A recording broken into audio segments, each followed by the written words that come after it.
จับได้แล้วฆาตกรที่ฆาตกรรมคนไทยอายุ79ปีหนีมาอยู่ฝั่งลาวเจ้าหน้าที่ฝั่งลาวรวบตัวได้ทันที100%แต่งานนี้จะถูกส่งไปไทยหรือว่าบ่ส่งกันแท้เพราะว่าเป็นบ้ากันทั้งครอบครัว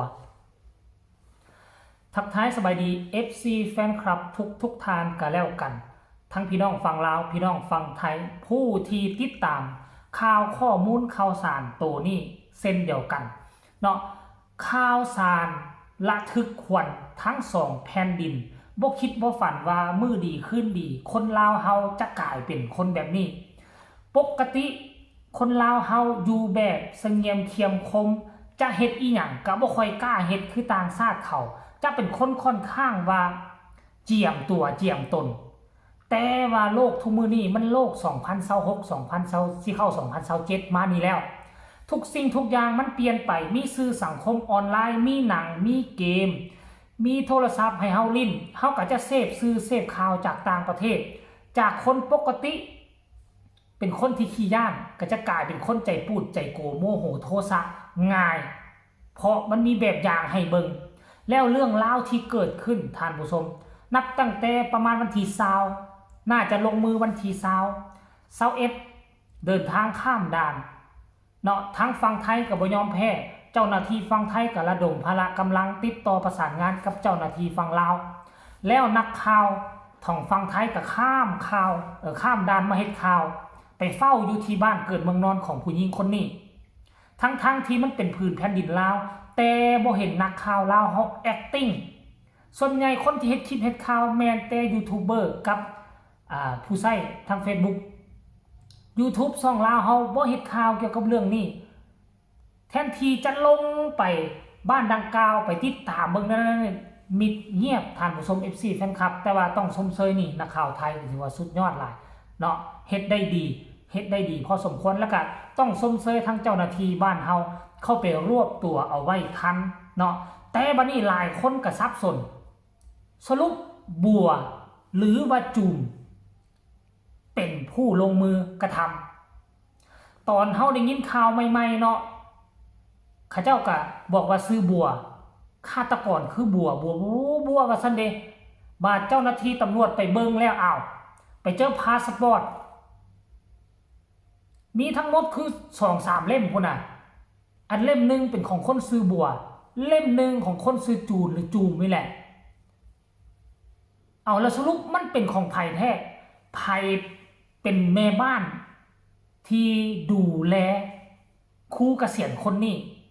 เนาะสืบไปสืบมาจนได้ฮู้ข่าวๆว่าบ่แม่นบัวเป็นผู้ลงมือกระทำบัวอยู่อีกจังหวัดนึงอยู่อีกแห่งนึงจูมคือผู้ดูแลคือผู้เบิ่งแยงสรุปรวมแล้วก็ฟันธงได้เลยว่าเป็นจูนเป็นผู้ลงมือกระทำแต่หน้าที่มันหดหูใจก็คือในขณะที่ก่อนจะเกิดเหตุน่ะเพื่อนบ้านก็เห็นอาการของแม่บ้านคนนี้บ่ค่อยดีบางเทื่อออกไปซื้อข้าวซื้อของก็เว้าละเมอผู้เดียวไปคันช่วงขาดยาเนาะคันช่วงขาดยามาตรงกันกับเจ้าหน้าที่ฝั่งลาวเข้าไปรวบตัวมื้อนั้นไปเบิ่งไปประเมินแล้วเป็นบ้ากันทั้งบ้านเป็นบ้ากันทั้งครอบครัว 3-4 คนเผลอๆทั้งแม่ทั้งพ่อทั้งนางจูนทั้งนางบัวผู้เป็นเอื้อยเฮ้ยเนาะแล้วมันอาจจะมีหลักฐานเป็นยุคเป็นยาที่นางจูนกินอยู่ตลอดเวลาทั้งเจ้าของผู้เสียชีวิตทั้งพี่น้องเจ้าผู้เสียชีวิตก็น่าจะฮับฮู้เรื่องนี้ดีว่าซั่นเด้ก็กินยาอยู่ซั่นบ่ค่อยนั่นสรุปรวมแล้วก็หลังจากนี้ต่อไปจะเป็นแนวใดคันท่าว่าบ้าคันท่าว่าสติบ่ดีจะสามารถส่งเป็นผู้ให้ข้ามแดนได้บ่เนาะเอาละจะดีหรือบ่ดีอันนี้เฮาก็บ่ฟันธงจักบ้าหรือบ่บ้านี่เฮาก็บ่ฮู้บางทีคนมันเฮ็ดไปแล้วมันอาจจะแกล้งบ้าเนาะอาจจะแกล้งบ้ากับทั้งครอบครัวบ่หรืออาจจะแนวใดก็บ่ฮู้เนาะเฮาต้องไปพิสูจน์กันตื่มแต่ว่าที่แน่ๆนี่ทางการลาวเฮาก็รอท่าแหละรอท่าบ่แม่นว่าบ่ส่งได้ การที่จะส่งผู้ให้ข้ามแดนจะไปส่งอย่างต่างๆบ่ได้ว่ามั่วซั่วโอ้เจ้าจับได้แล้วก็กิ้งก้างหากันส่งมาให้ค่อยเด้อมันต้องมีลายลักษณ์อักษรมันต้องมีเป็นตามขั้นตามตอน ปัจจุบันนี้ทั้งฝั่งไทยก็พยายามทำเอกสารเฮ็ดหนังสือเนาะเฮ็ดหนังสือออกมา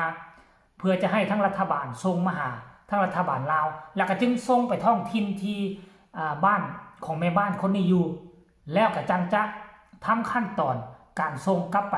สรุปรวมแล้วก็น่าจะแน่นอนแหละถึงส่งกลับไปท่านผู้ชมเพราะว่าทั้งลาวทั้งไทยเฮาก็มีอยู่เนาะมีกฎหมายตัวนี้อยู่กฎหมายการส่งผู้ให้ข้ามแดน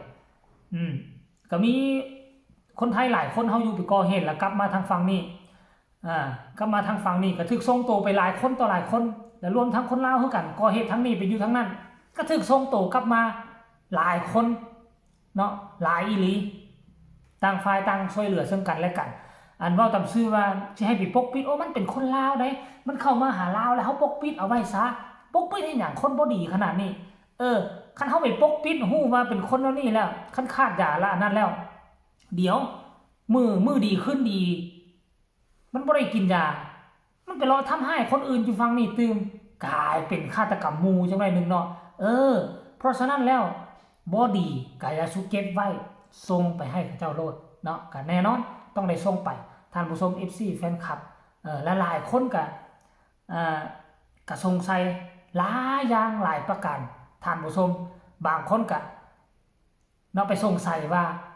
ทรัพย์ก็บ่เสียเงินค้ำกำแก้วมันบ่ลักเอาไปจักดีเลยหลายคนก็งงทีแรกก็คิดว่าฆาตกรรมเพื่อจะชิงทรัพย์ไปเบิ่งบ่มีหยังเสียหายจักสิ้นหลายคนก็มีเจ้าหน้าที่ตำรวจก็ตกใจนักข่าวก็ตกใจอ้าว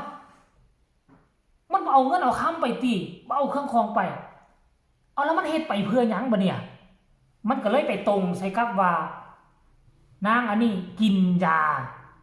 จิตเวชเป็นประจำสรุปรวมแล้วบางครั้งก็อาจจะขาดยาสมองนี่ทำงานผิดปกติละเมอเพ้อฝันไปว่าผู้นี้สั่งว่าผู้นี้บอกให้เฮ็ดมันบอกว่าเทพสั่งให้ปิดชีวิตของคุณครูเกษียณของครูเกษียณนี่ว่าซั่นเด้โยท่านผู้ชมเอ้ยเอาสิเป็นแนวใดก็อย่าในเมื่อทำความ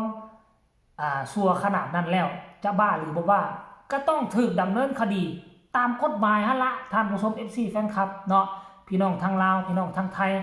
ฝากฝังคลิปนี้ไว้กระจ่างแจ้งกันจับได้แท้ 100% อยู่ในขั้นตอน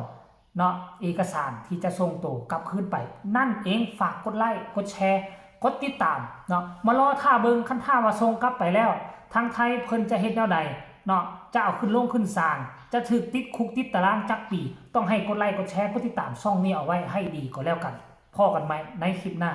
สวัสดี